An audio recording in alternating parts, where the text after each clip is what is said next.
The next lesson is going to be continued on festivals. This is going to be lesson 6 on festivals. Specifically, we're going to be looking at Cheshvan and Kislev. Cheshvan and Kislev. Now, following Sukkot and the conclusion of the months of Tishri, we enter into the months of Cheshvan and Kislev. Cheshvan contains no holidays, yet its relationship with Kislev is important for reasons that we'll see in just a moment. Cheshvan, or known as Mar Cheshvan, is at the second month of the year, and the 8th month overall is Cheshvan.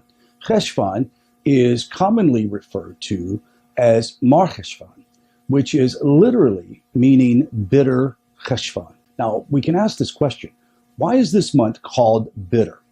Well, one reason is because it is the only month with no holiday. Another is that a number of tragic events happened to Israel in this month. For example, on the 5th of Cheshvan, the Chaldeans murdered the son of the king Tzedekah, blinding him and took him into captivity. On the 15th of Cheshvan, Yerovam bin Nevat aroused God's wrath against Israel. As we see, there are a lot of issues with this month. However, Mar may also refer to flood of Noah. According to most chronologists of the flood, the rains began around the 28th or 27th of Cheshvan. Curiously, Cheshvan is called Bul in Melachim 6:8. Many commentaries explain this term, Bul, as derived from the word Mabul, which means flood.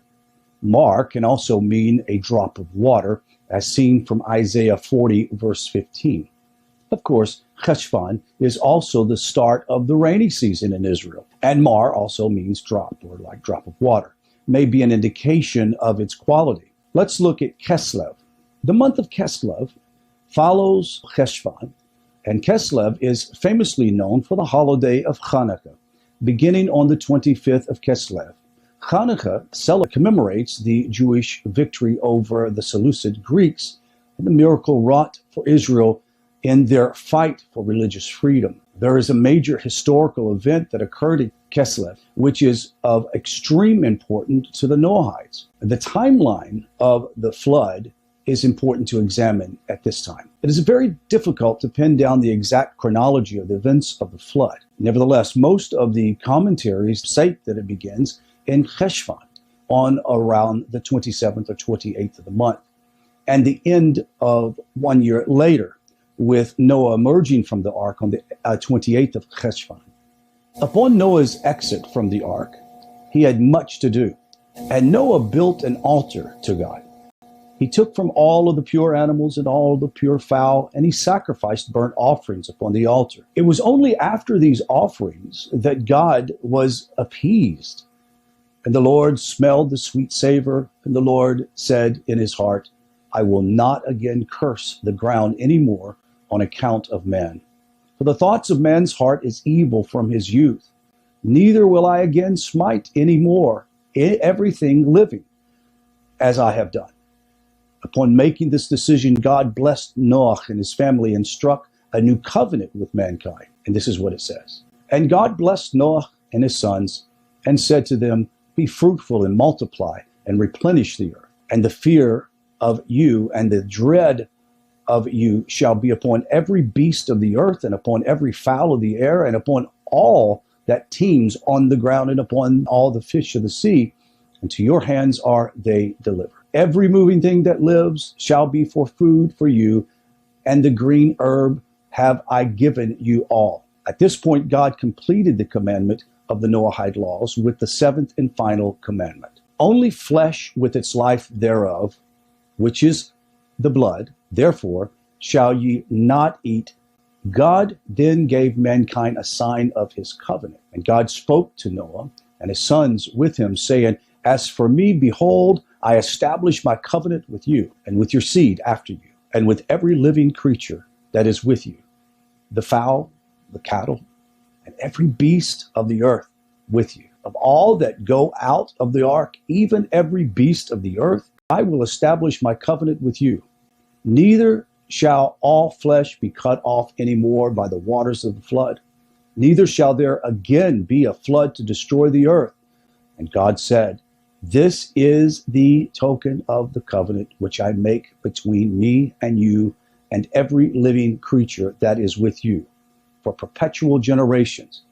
I have set my bow in the cloud, and it shall be a token of a covenant between me and the earth, and it shall come to pass when I bring the clouds over the earth, and the bow is seen in the clouds, that I will remember my covenant which is between me and you, and every living creature of all flesh. And the waters shall no more become a flood to destroy all flesh, and the bow shall be in the cloud. And I will look upon it, that I may remember the everlasting covenant between God and every living creature of all flesh that is upon the earth. And God said to Noah, this is the token of the covenant, which I have established between me and all the flesh that is upon the earth. When did this occur? According to most commentaries, it couldn't have been on the 28th of Cheshvan, the day that Noah emerged from the ark. The building of the ark and the preparation for the sacrifice would have taken at least a few days. Therefore, the covenant of the rainbow was most likely given on or shortly after the first day of Cheshvan. Now, let's examine a few curious things. The events surrounding Noah's exit from the ark are riddled with mysteries. Particularly striking is this passage. And the Lord smelled the sweet savor, and the Lord said in his heart, I shall not again curse the ground any more on account of man. For the thoughts of man's heart are evil from his youth. Neither will I again smite any more everything living as I have done. This passage seems to state that because man is inherently evil, he is culpable of his actions. At minimum, culpability for his actions is not at such a level as to warrant destruction of the earth. Yet, this cannot be correct understanding of this passage. Consider what is written before the flood. Let's look at this. And the Lord saw that the wickedness of man was great upon the earth, and that every impulse of every thought of his heart was evil always. The evil in man's heart cannot be both for the reason for bringing the flood, as stated in the flood story and narrative, and the justification for never again bringing a flood, as stated after the flood. Now, the relationship of these two verses is one of the most difficult concepts to understand in the Torah, and many commentaries have wrestled with this over and over. And to be clear, there are two issues at play here. Number one, what does it mean that every impulse of the thoughts of his heart was evil always? Is man inherently evil? It is a difficult preposition to entertain in the light of everything else that we have learned. How about this? How do we resolve the first issue of this phrase, that is pre-flood, against the second, the post-flood phrase? A particularly attractive interpretation of these two questions is offered. Let's examine this. The Torah writes, and God saw everything that he had made, and behold, it was tov me'od, very good. The Midrash explains, our Nachman bar Samuel bar Nachman said, in the name of Rav Shmuel bar Nachman, and behold, it was very good. This refers to the evil inclination. But is the evil inclination very good? If not, for the evil inclination, man would have never built a house, take a wife, reproduce, or conduct any business to do. Said Solomon, and I saw that all labor and all skillful enterprise spring from man's rivalry with his neighbor. Well, the Torah states that, quote, for the thoughts of man's heart are evil from his youth, and, quote, that every impulse of the thoughts of his heart are evil, always is referring to man's evil inclination, the Yetzer Hara. It's a good explanation, isn't it? Now, before the flood, the world used only the Yetzer Hara, according to this, that is, for evil. Its desire was only to be indulged and enjoyed. After the flood, though, when Noah offered the offerings to God, God saw that the Yetzer Hara was once again being used as a tool for good. This is why before the flood, God criticized man for his Yetzer Hara. After the flood, however, the reference to the desire of man's heart is actually in praise of man. What, though, does it mean that Noah, in offering the sacrifice, was using his Yetzer Hara for good? We'll discuss this further in our classes later on. Now, Let's talk about the meaning of the rainbow. We've seen this over and over in literature, according to Noahide studies literature. Unfortunately, it has been co-opted by a particular movement in the world, and maybe we should take it back as a pious and righteous thing. Let's examine the meaning.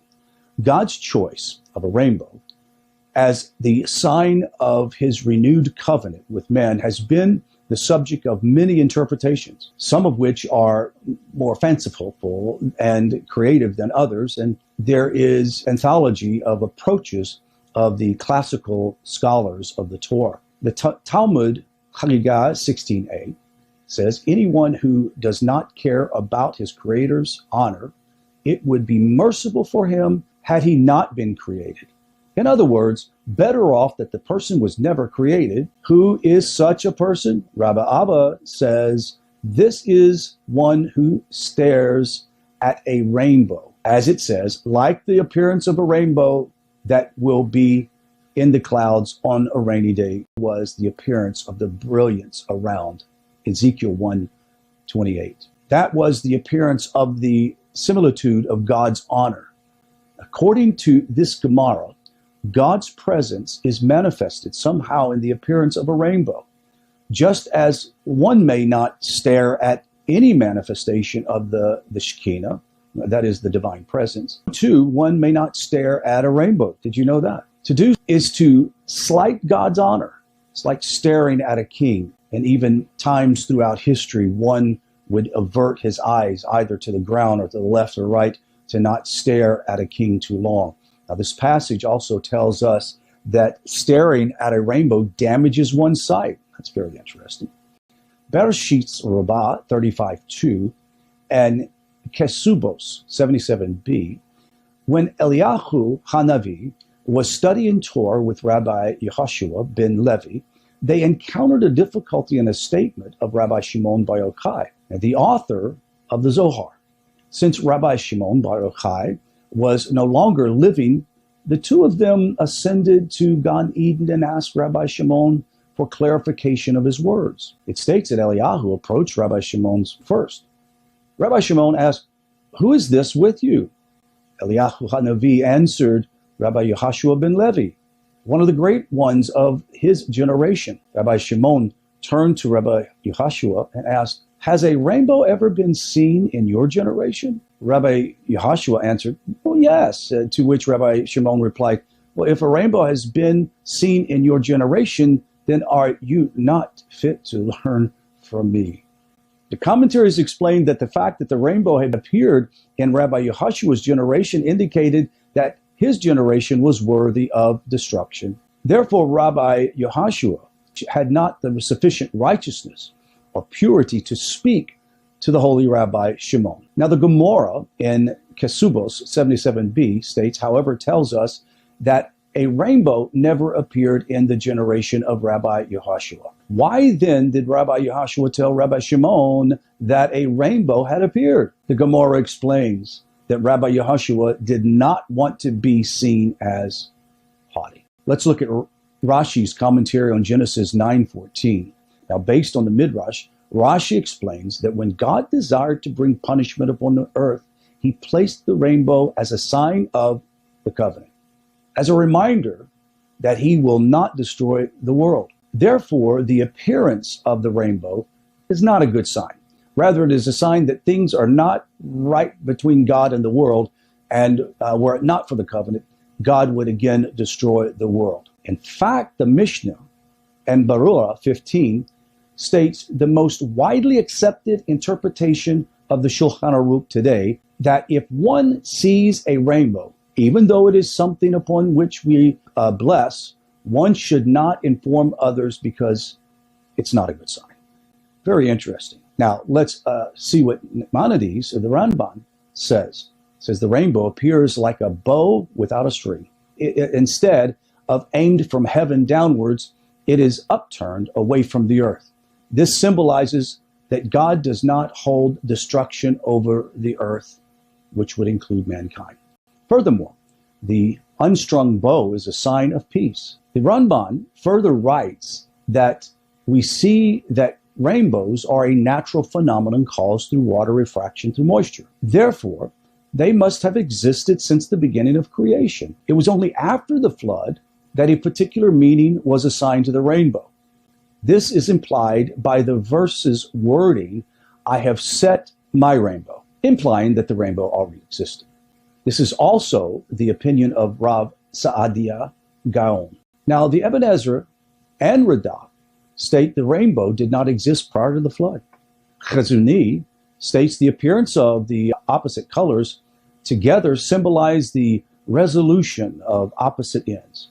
Blue against red, for example, symbolizes the resolution of fire and water, of mercy and harsh judgment. Rab Shimon Raphael Hirsch states a stunning and exceedingly deeper concept.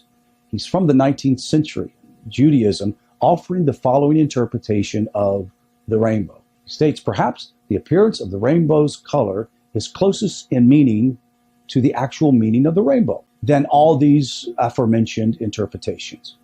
By it, our attention is repeatedly drawn to the fact that despite all the variations and the degrees of the development of mankind, God would never again decree the downfall of the entire human race. Rather, the differences and the varieties found among humanity would serve as the basis of mankind's gradual education toward its godly purpose. For the rainbow is nothing other than a single pure ray of light broken and refracted into 7 degrees or 7 colors. From the red rays nearest the light to violet, the most distant from the light and the nearest to darkness.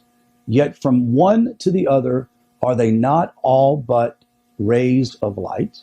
And do they not all combine to form a single pure white ray? Could this not perhaps be the intended to say that the whole array of living creature, from Adam and the most alive, and whose name means red one, Adam, the nearest to God, all the way down to the lowliest, humble worm, in whom there is a living soul of flesh, and even Moreso, all of the variety and shades of humanity among the races of mankind, from the brilliant intellectual to those whom there are hardly a glimmer of spirituality, that God unites them all in one common bond of peace. All are fragments of one, that is, one life. All are refracted rays of one Spirit of God. It's not the lowest, darkest, most distant one, not still the Son of Light. Thus we see later on that our sages describe the different spiritual and moral degrees of the righteous, using the metaphor, degrees of light. From the brightest illuminating rays of the sun to the gleaming of the menorah in the temple, all is light. Yet it only appears different according to the differences of material. There are 7 groups among the righteous, and their faces shine like the sun, like the moon, like the fragment of lightning, like the stars, like the blossoms, and like the menorah in the holy temple. Now, it is important to note that all of the above interpretations embody that quality that we have seen many times in this course paradox.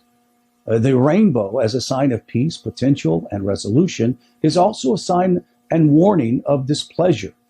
These apparent opposites both exist simultaneously. It's not one or the other, underscoring the complex relationship between God and man and his creation.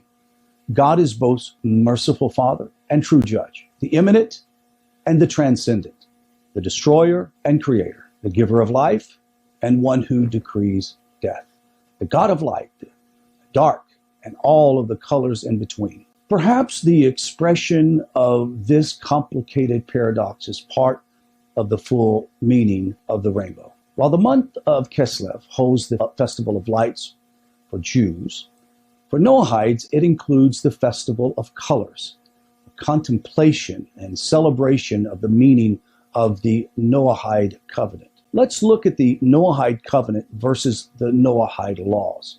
It is important to make distinctions here. We must take a careful distinction as to what the first of Kislev commemorates. It was on or about the first of Kislev that God gave man permission to eat meat, blessed Noah and his sons, and granted that he would no longer destroy the world on account of man. This is the main message commemorated on the first of Kislev. However, it should not be a commemoration of the giving of the Noahide laws. Even though the Noahide laws were completed on or modified in their final form, according to some at this time, their binding authority today is from Mount Sinai. We learned that in earlier lessons, not from the covenant with Noah. It is not appropriate to commemorate the first of Kislev as the time of the giving of the Noahide laws. That is, that honor belongs to Shavuot, the commemoration of the revelation at Sinai. Recall that Sinai is the basis for the modern observance of Noahide laws, not the Noahide covenant. Let's go back to the idea of the first of Kislev. It is an appropriate custom for Noahides, yet not an obligation, to acknowledge the first of Kislev as the day upon which the Noahic covenant was struck. Prayers should reflect this fact and should mention the rainbow as a sign of God's promise and covenant. They should also mention the hope that all men will return to God and will receive redemption. There should be a meat-centered communal meal on the first of Kislev, a big giant barbecue. Bring your Noahide friends over and have a giant barbecue with each other, commemorating the permission to eat meat. And we all love barbecues, don't we?